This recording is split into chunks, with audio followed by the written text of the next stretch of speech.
Hi, good afternoon, everybody. I'm Dr. Judith McKay, and I am delighted to welcome you to this NSU alumni webinar on this rainy day. Thank you for joining us. And my topic today is finding a path to social justice and social transformation by understanding social injustice. So we're really excited to look at that timely topic. And I'm here at Nova Southeastern. I've been here for 23 years, and I'm an associate professor in the Department of Conflict Resolution Studies in NSU's College of Arts, Humanities, and Social Sciences. And I'm also an alumna of the university. I received my Ph.D. in conflict resolution from NSU. So fell in love with the school as a student, fell in love with the school, as faculty, and I would always be delighted to talk to anybody about the exciting programs that we have in the Department of Conflict Resolution Studies.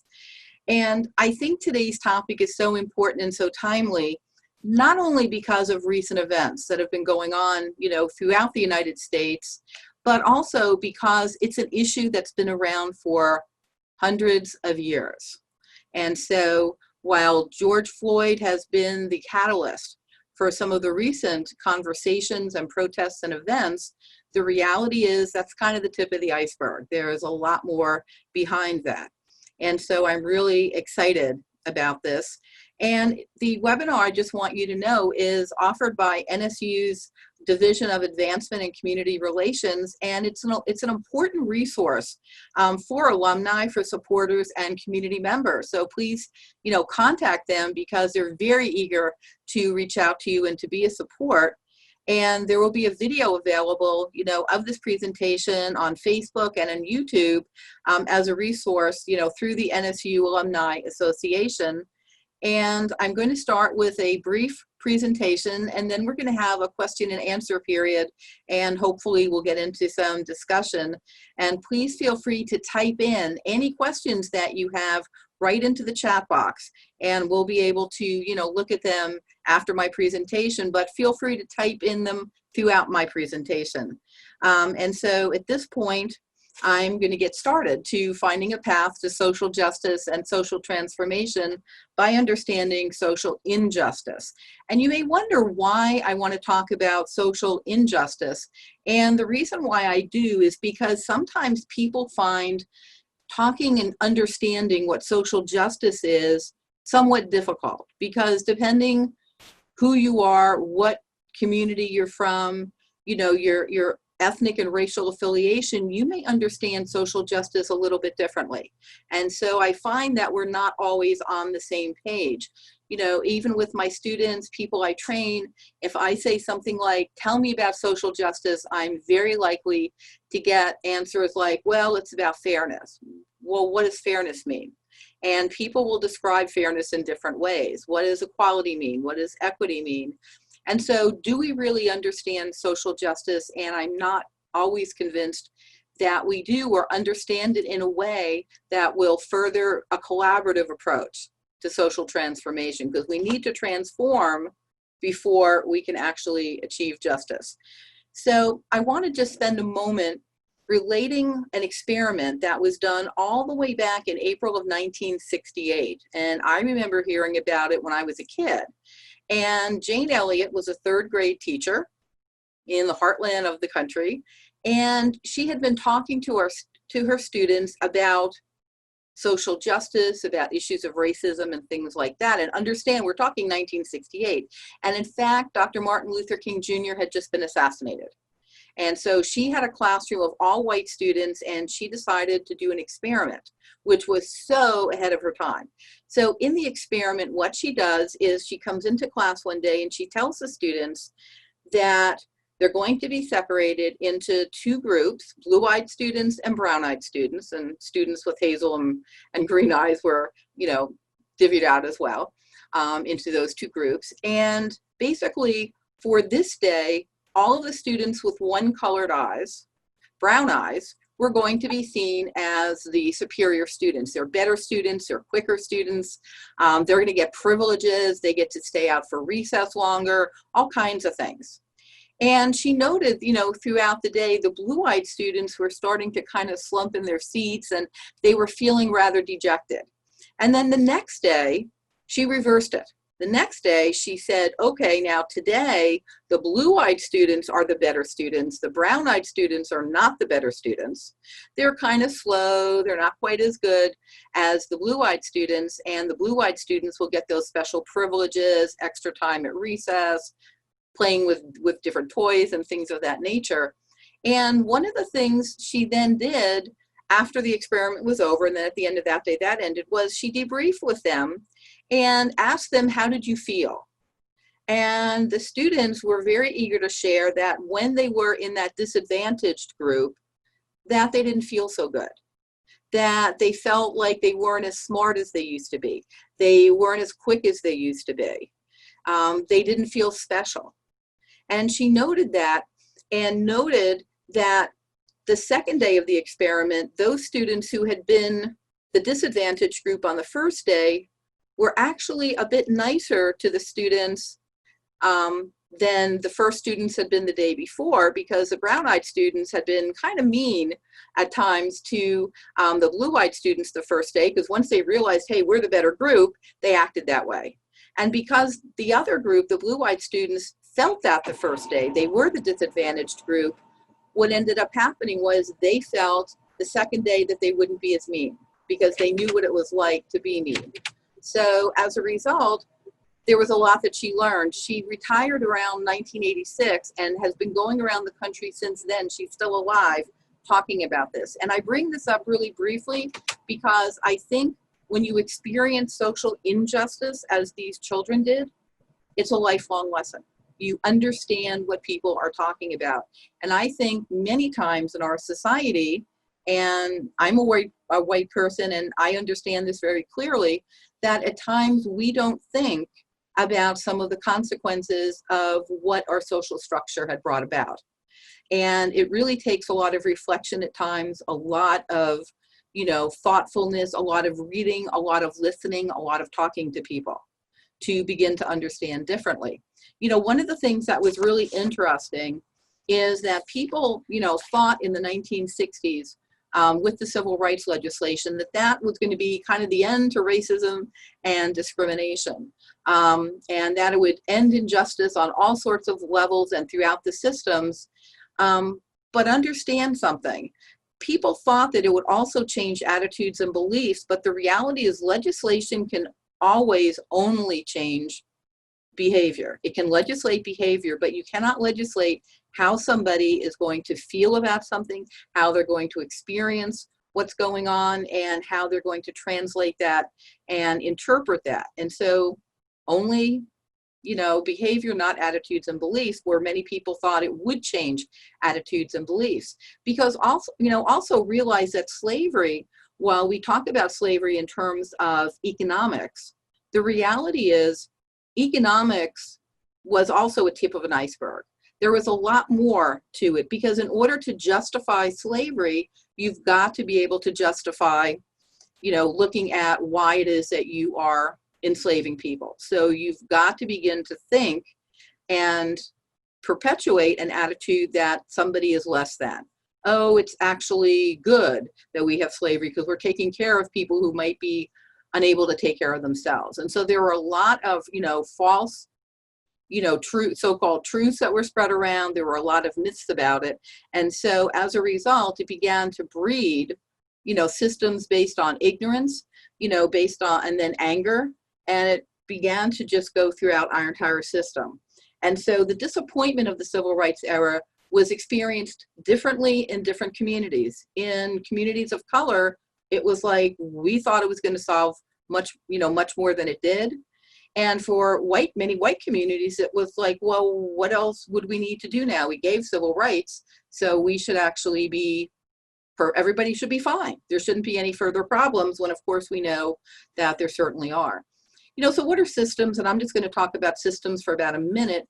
We know that systems are ways in which society operates, and we have all kinds of systems. And within the system, there's a bureaucracy. For example, even go to Washington, D.C. and go into the State Department, for example. The State Department is a system with subsystems. And regardless of who the Secretary of State may be, they come and go depending upon, who's elected president, who they nominate, who the Senate, approves. But the bureaucracy doesn't change. The bureaucracy, those are those civil servants who spend perhaps years or even their entire professional life there, they don't change.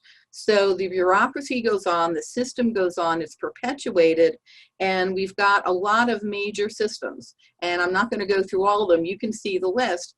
There's a lot of systems. And so when we look at what's been going on in society recently with the murder of Mr. Floyd and many other persons of color, particularly males, but also females, we have, obviously females have been killed as well.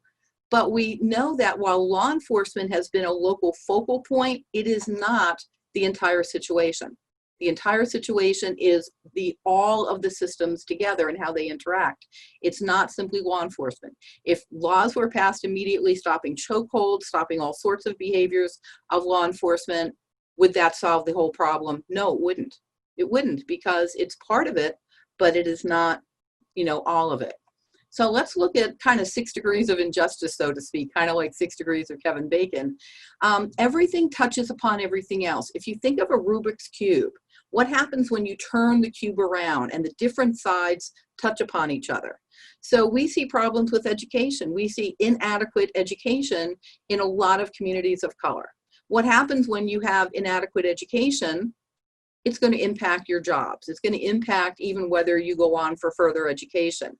We have a digital divide, so that many people are without computers, they're without internet, they're without those skills.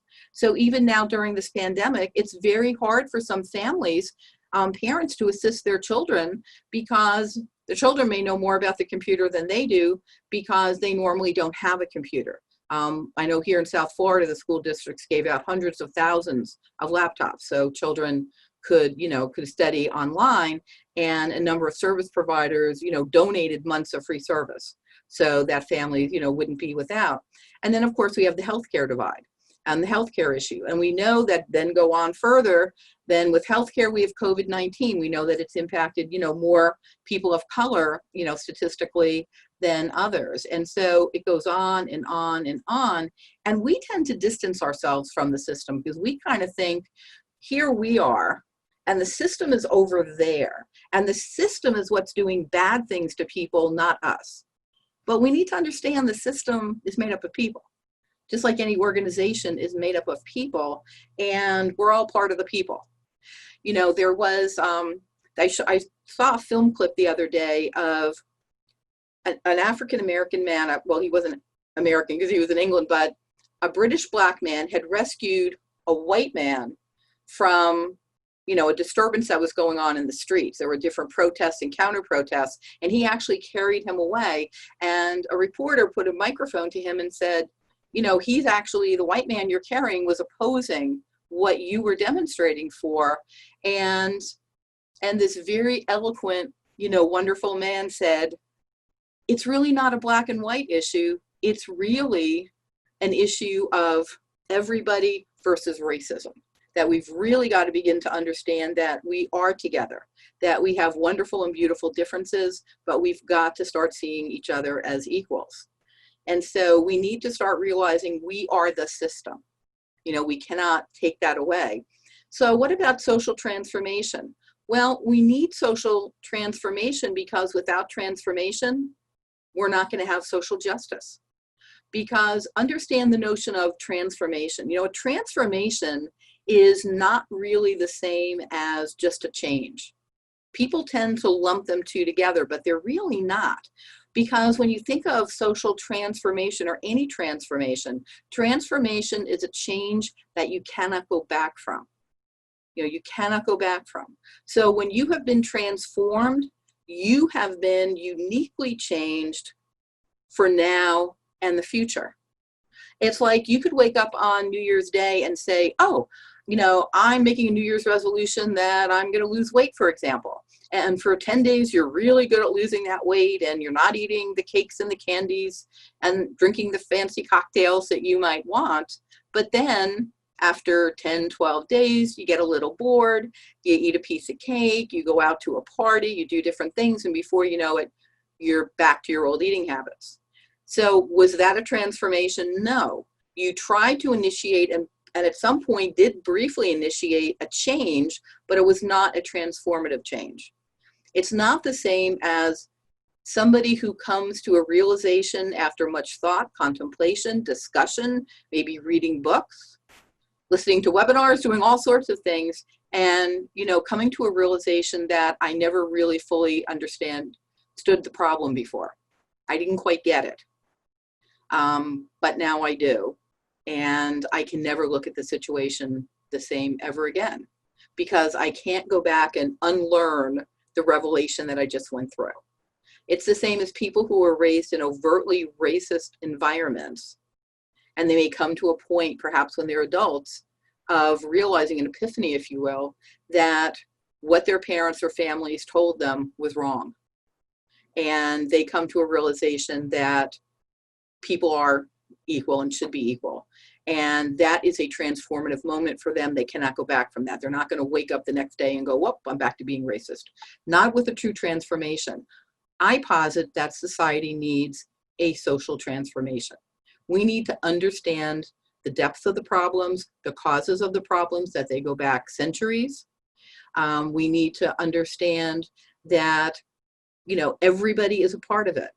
Back in the 60s and the 70s, there was a really popular slogan, and it basically said, if you're not part of the solution, you're part of the problem. And I think for too long, we haven't understood that by not speaking out, by not being a part of the solution, by not looking at ways in which we can move society along towards equity, towards inclusion, towards transformation, and ultimately towards social justice, that we are part of the problem and that we need to do different things. And so it's not solely a law enforcement problem. It's the tip of the iceberg, because go down below the iceberg, move all the way underwater. We know that icebergs are much bigger underwater than they are above water. And we've got to get down to those basic root causes. And so we need to begin to change the conversation and the understanding. I would suggest, yes, focus on law enforcement, but understand that is not the solution to the total problem. What has brought into the system, and what are the attitudes and beliefs that continue to support it, even the implicit biases that people may have without even being consciously aware of it, which is why it's so important to read, to speak with people, to really have a clear, understanding. And so we really want to listen to learn. We really need to be able to actively listen and pay attention. It can be very easy to lose the message in some of the rhetoric. It can be very easy to turn on a TV and say, oh, people are protesting, or, oh, yeah, I know about protesting, or, oh, there's been some violence, and simply turn the TV to another channel and watch something that makes you happier. And while you're certainly entitled to do that, the bottom line is, are you really hearing the experiences of other people? Are you really suspending your need in conversations to be thinking of my rebuttal?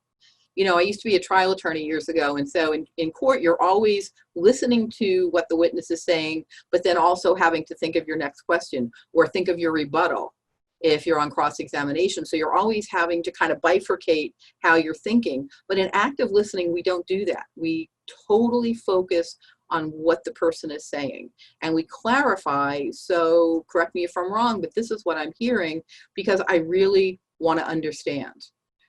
For example, I've really have wanted to understand, probably especially in the last 10 or 15 years, notions of white privilege. I was very fortunate to grow up in a multicultural environment and to have parents who taught us from the time I could remember that everybody was equal and that everybody was entitled to dignity and respect, but not everybody has that particular advantage. Notions of color blindness. Sometimes people will say, I'm colorblind, I don't notice color. I don't think that's the point. I think the point is there is color, but it's how do we interpret it? How do we think about it? And how do we embrace the dignity, the respect, and the gifts and talents that are all around us? You know, there used to be a commercial on TV that said, a mind is a terrible thing to waste. And I agree with that. Talents are a terrible thing to waste. Children's future is a terrible thing to waste. People's future is a terrible thing to waste. And sometimes we can get upset with one person, but don't throw the baby out with the bathwater. Don't think that because you had a negative encounter with one person, hence an entire group kind of falls into that category. And so it kind of becomes, you know, what can we do? And for some people, it's looking at the system. My question is basically, is the system broken and it needs to be repaired, or do we really need a new system? Because the system is doing exactly what it was designed to do, which was perpetuate racism and negative thoughts about people of color and people of other, you know, ethnicities. And what can each person do? And recent polls, a poll out of Monmouth University, for example, had over 70% saying that, yeah, there is racism in America and we need to do something about it. We need to do de-escalation, but go beyond just training. And we need to also look at the mental health and our governmental system. So we need to look at all of that together. And so at this point, I'd like to stop and invite any of your questions or any of your comments. And I just need to be able to see where they are.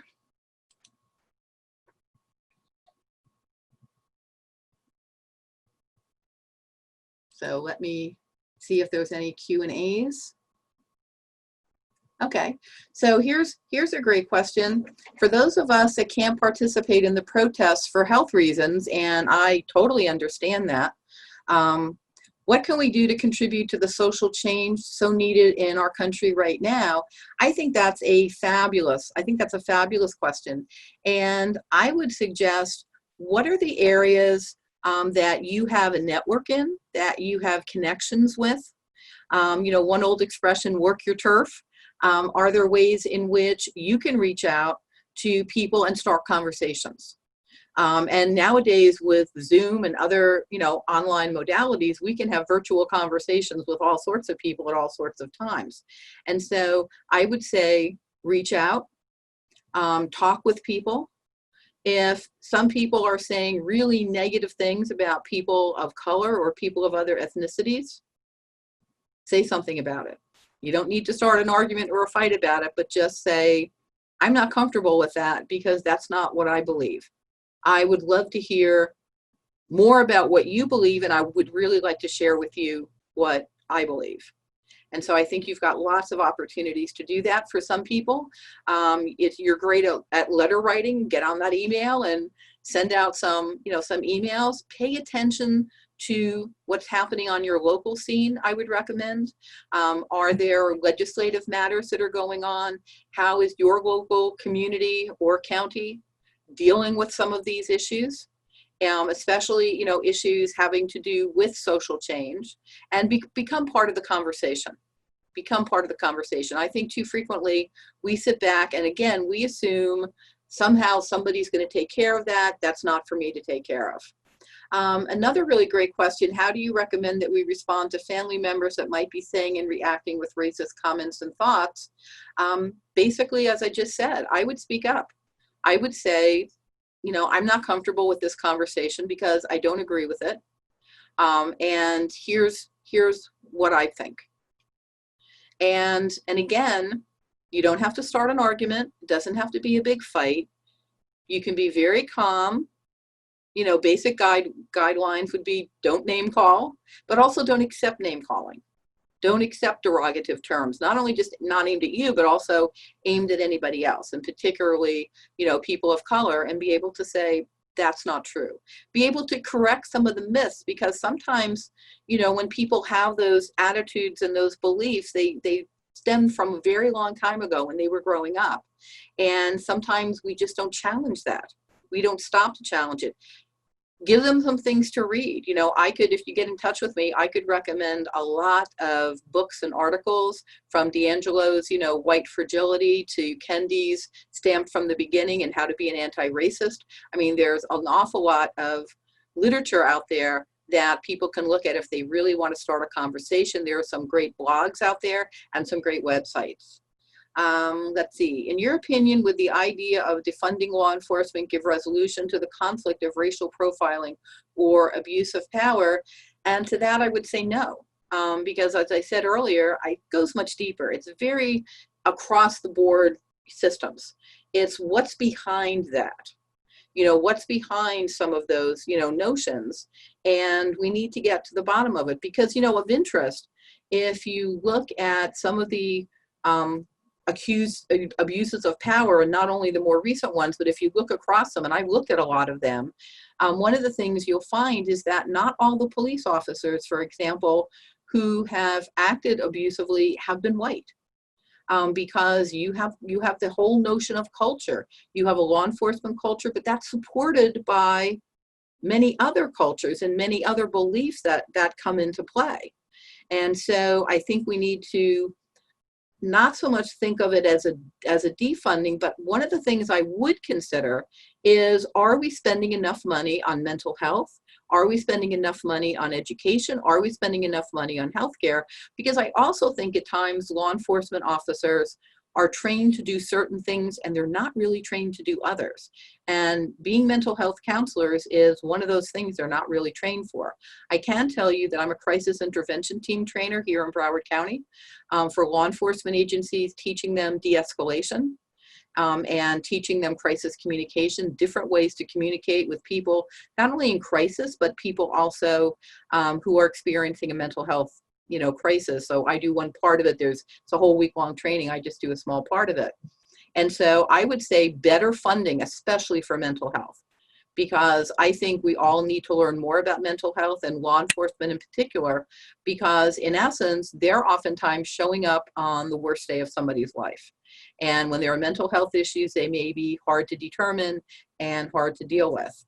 Another question, I am multiracial and have a diverse family. I notice that some people of color say it's not other people's of other races' right or job to protest or are not willing to share with those who are white. Let me just make sure I'm getting to all of it. Those who are white, how can we encourage these people to welcome support from our white you know, family and friends of other races?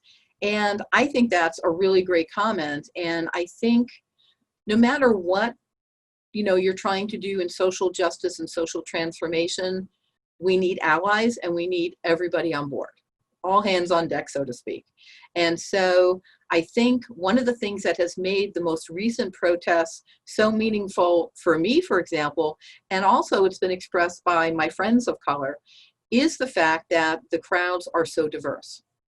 That whereas if you looked at the protests in, you know, the 1960s for civil rights, if you looked even at the protests that you've seen in different cities like Los Angeles, they've been predominantly people of color, where now you're seeing everybody kind of coming together. And I find that encouraging, and I hope other people do too, because I think that's really, you know, wonderful. And I'm just looking down to see if there's anything else that I can touch upon. How can we create actionable change in our departments and institutions beyond just starting a conversation or just asking, you know, for others to listen? I think that's a great question also. And I think talking is a good first step, because you've got to start opening people's minds, because when you open people's minds, you open people's hearts.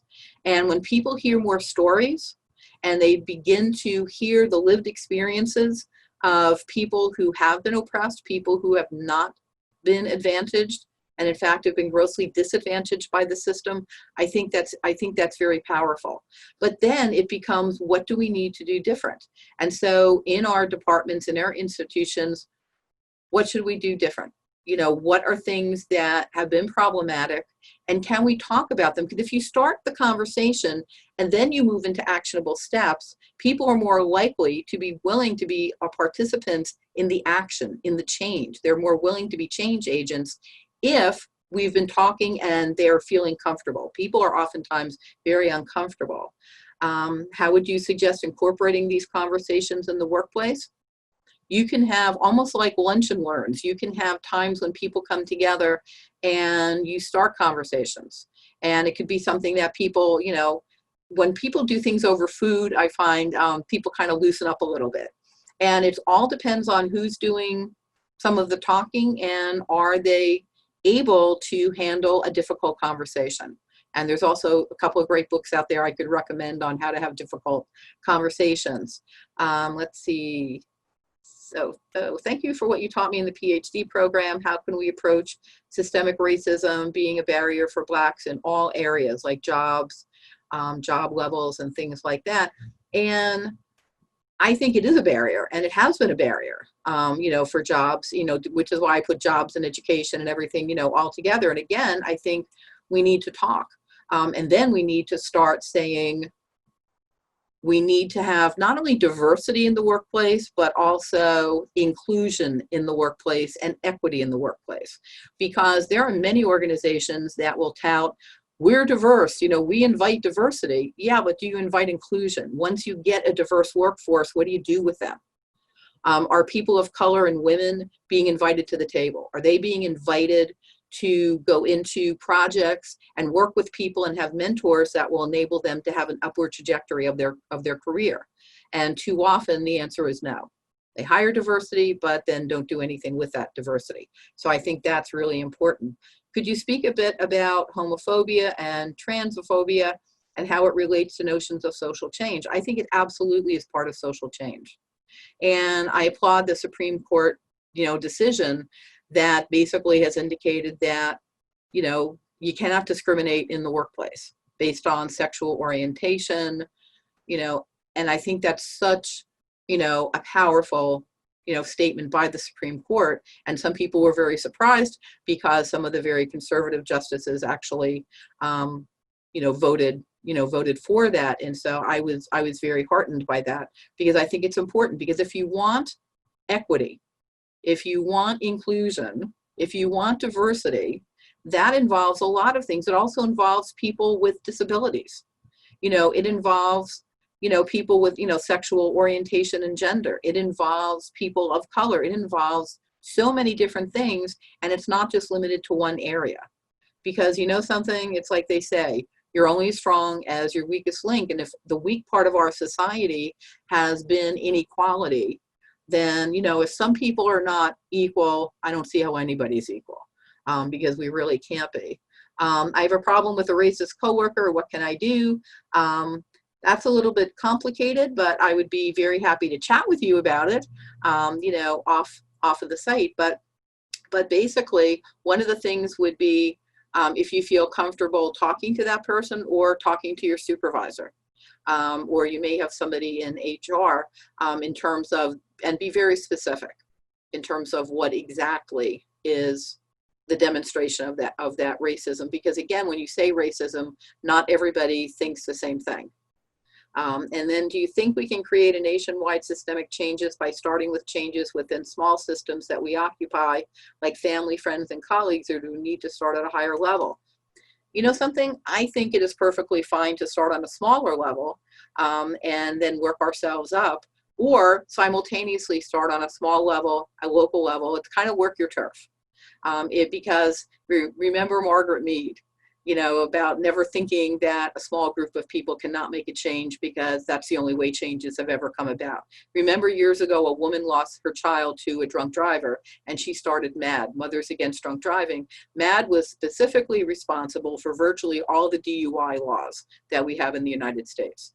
And so a small group of mothers, starting with one, said enough, you know, enough already, we need change, and the change took place. How can I have conversations about white fragility with my white peers? The first thing I would recommend is, if you haven't read D'Angelo's book, White Fragility, absolutely read it. Because one of the things she does is she unpacks a lot of the rationalizations that white people may have about, well, my ancestors never owned slaves, or my ancestors were not even in the United States during slavery. So none of this has anything to do with me. Well, are you white? Yes, you're privileged. I mean, it's really just as simple as that. Do you understand the privilege? Do you understand the difference between implicit, biases and more overt biases? Because lots of the time, a lot of times we just don't. But again, I'd be very happy to, chat more about that. Do you think we can do, what can we do as a university to help? I think we can do a lot. I think we can have more conversations like this. I think we need also to listen. I am very interested in listening to people's experiences. I want to hear what their experiences are, because, when you tell your experience, it's like you're telling a story. And I think as human beings, we're hardwired to understand stories. It's been the way since the dawn of human beings that we have learned about ourselves, about our history, about our families, about how things work, has been through storytelling and narrative. And so I really think, we need to have more of that. We need, I think, when students of color and students who, may have come from disadvantaged backgrounds come onto campus for the first time, are we there? Are we there to be allies? Are we there to kind of show them the ropes? We have a lot of, undergrads who come from families where no one's ever gone to college before. They don't have parents who can say, when I went to college, here's what's happened. So I think we need to be able to be very open, to that as well, and to listen. What are the things that people need? I cannot pretend to know what, for example, a Black person feels at the university they really need, but I'm so eager to listen to their story and to help to be part of the change that brings about the things that, are needed for them. Because again, that's equity. Remember that little cartoon that you've probably seen about three little kids trying to look over a fence at a ball game. And you've got a really tall kid, and you've got a medium-sized kid, and you've got a short kid. And equality would say, give them all the same size boxes to stand on. Well, the tall kid's now towering over the fence. The medium kid can see over the fence, but the shorter kid can't see at all. Equity would say, give them what they need. The taller kid gets a shorter box, the medium kid kind of gets a medium box, and the shorter kid gets a tall box. That would be equity. And I think one of the things we need to have is equity. And then how can we have conversations without tokenizing the voices, the voices of people? And I think, again, it's all how we have the conversations, how we phrase them, and are we comfortable having those conversations? And I think sometimes we have to practice having those conversations. We have to practice understanding what our words mean to other people, because sometimes we may be very well intentioned and thinking, oh, what I'm saying, really makes sense, but it may make sense more to a white community than it would for people of color. And so we certainly don't want to, tokenize anybody's voice, the same way as we need to hear multiple voices. Because one of the things a few of my friends, of color have said, and I totally understand this, is I can't be, they're meeting themselves, the voice of all Black people or all Hispanic people or all Asian people. You need to listen to multiple voices. And I think that that's only fair. And I took part in a class many years ago when I was at a university, but I was able to go to another university. It was on Black history. And I was able to sit in, and there started off being 4 white people and about 70 Black students, and then 2 dropped out, and the professor prevailed upon another student and myself to stay. I was happy to stay. But frequently I was asked, well, what do white people think? Well, I can tell you what I think. I can't tell you what other white people think, or all white people, unless I've spoken to some of them. And let's see. How do we take care of people of color who share their stories? There's a danger of exposure and vulnerability. Absolutely. When they share their story, how do we find a middle ground where they're not exploited? And that's, I think, the power of being an ally. It's a power of being able to, know who you are, know, your own identity. Because when you feel comfortable and knowledgeable about your own identity and who you are, then you're able to be a better ally. Because if somebody says something against that person of color, or they're, oh, why do you feel that way? Or that doesn't make any sense. You're able to be an intervener. You're able to be a change agent. And you're prepared to do that. You are totally prepared to do that. And so, you need to be able to, to do that. Not a question, but I want to say you're a blessing. Everyone goes back to their isolated places. How can we promote continuous dialogue in addressing racism? I think that's fabulous comment, and thank you very much. I certainly appreciate it. And I think we do need to have further conversations. I think this webinar has been fabulous. I applaud the university, for having it. I think we need to have these in our local communities. We need to talk with people and talk with people who are different. Sometimes people have a tendency of wanting to surround themselves with people who think and say the same things that they do. It's like in hiring. I love to have a work environment, and I'm so grateful to have this work environment where it's a lot of diversity, because I learn so much, whether it's diversity of race, of different aspects of culture, whether it's diversity of, disciplinary backgrounds. People see things and experience things differently, which is why when somebody says to me, oh, well, Dr. McKay, what would you do in this situation? I can tell you what I would do, but I can't tell you what you should do, only because but although I'm happy to help you, try to work that out, because you are unique. You have your experiences. You have your gifts and talents. You've done things I haven't done. You've learned things I haven't learned. You've experienced things I haven't. And so therefore, how can we all feel free to bring our gifts and talents forward so that all of society can profit? Let's see. I work in a department that is all white, with the exception of 2 Latinas, with the exception of me. The white people don't think the lack of diversity is a problem and don't seem to want to engage in conversation. How do you approach the majority when the majority doesn't think white privilege exists or is a problem? And I thank you so much for that, for that comment and for that question, because I think it is so true that so many white people don't think of themselves as privileged. And I think part of it is the word privilege. I always like to look at terms, and I like to break them down. And, privilege is a term that I think people interpret differently. Some people, and I've heard white people say this, well, I'm not privileged, I'm not rich, I don't live in a mansion, I don't have a boat, I don't have a sports car.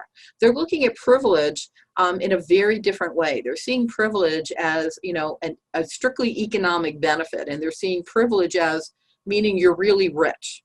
You've got, you're comfortable. You've got money to burn, so to speak, all these different expressions, without realizing that you could actually swap out the word privilege for other words. You could say white advantage. And sometimes people are a little more comfortable about that. And not only that, it prompts them to think more. Oh, white advantage, how am I advantaged? And that's where you have to understand injustice to understand justice. So kind of like, what would happen if, one of my favorite questions. So what would happen if you did not have the educational background that you have? What would happen if you did not have so many advantages going along? I am acutely aware that I have grown up as a white person, privileged. I'm not male. If I were white male, I'd be even more privileged. But I'm acutely aware of that.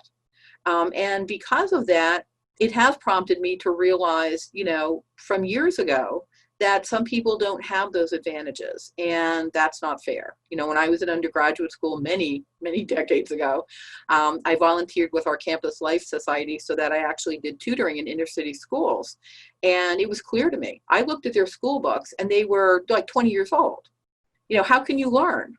How can you learn in science with a 20-year-old book? That just doesn't make any sense to me. And it didn't make any sense to my 19-year-old self. I just looked at it and it was so appalling to me.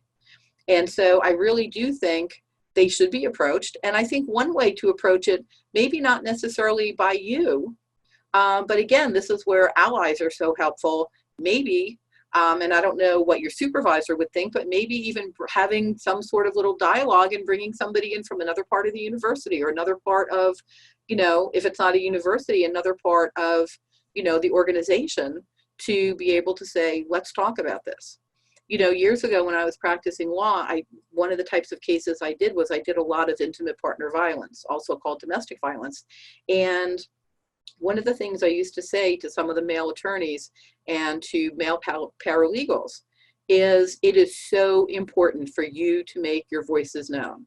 You know, so important, because it's one thing for me as a woman to say to a female client who's been, you know, severely abused by her spouse or partner, domestic violence is wrong, men should not be doing that. But you know what? It can sometimes be even more powerful when a man says that, says, you know what, men shouldn't be doing that.